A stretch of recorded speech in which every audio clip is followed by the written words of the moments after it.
Broken by the Jamaicans, 42.59. 5 things we learned at Kartel's Freedom Street. Jamaica's dancehall culture took center stage with Vybz Kartel's Freedom Street concert, a night full of excitement, surprises, and lessons that have everyone talking. This was no ordinary event. It was a cultural moment for the world to witness. Today, we're breaking down the 5 things we learned from this massive show.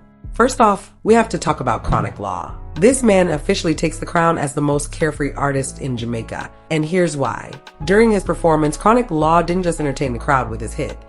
He went off script and called out Joe Bogdanovich and Scatta Burrell, 2 big names in the industry. Yes, right there, live on stage, in front of everyone. It wasn't just a casual mention either. It was a full-on disrespectful roast.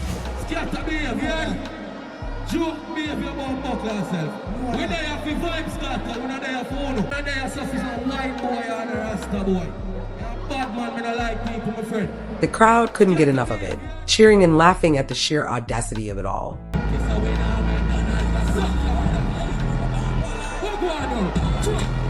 Chronic Law proved he doesn't hold back and he doesn't care who is in attendance and whether you agree with his approach or not. He made his mark and left people talking long after the show ended. But that's just the start.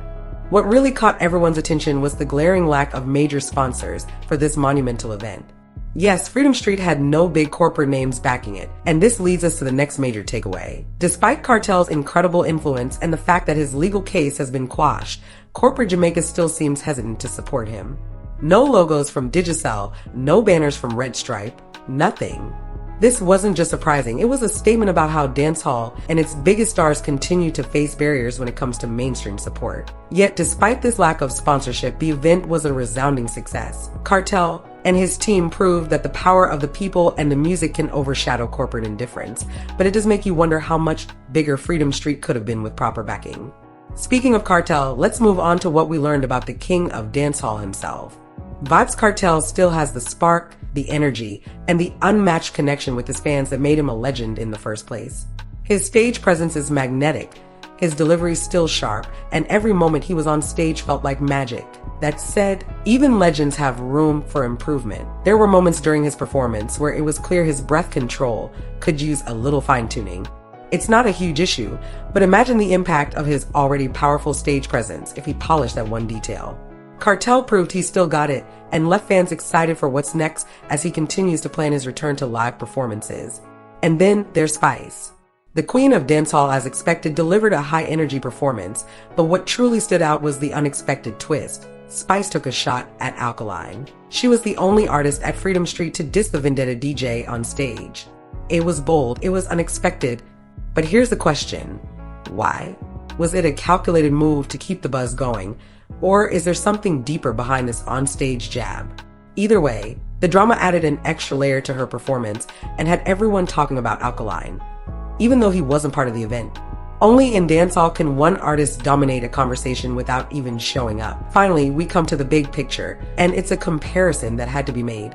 Freedom Street was undeniably huge for dancehall culture, but when it comes to landmark events, it still wasn't as monumental as Buju Banton's first major concert after his release from prison. That show, held at the National Stadium, was a global moment that transcended music. The energy, the crowd, the sheer historic weight of it all. It's hard to top. Freedom Street was incredible and made a significant impact, but it didn't quite reach the level of Buju's return. I spent over $5,000 to be here. Put up my love here! Still, it was a major step forward for dancehall and showed the world why this genre continues to thrive and evolve. And there you have it, 5 things we learned from Kartel's Freedom Street. Chronic Law's fearless attitude, corporate Jamaica's reluctance, Kartel's enduring spark, Spice's surprising jab, and the comparison to Buju's legendary return all paint a picture of an event that was as exciting as it was thought-provoking.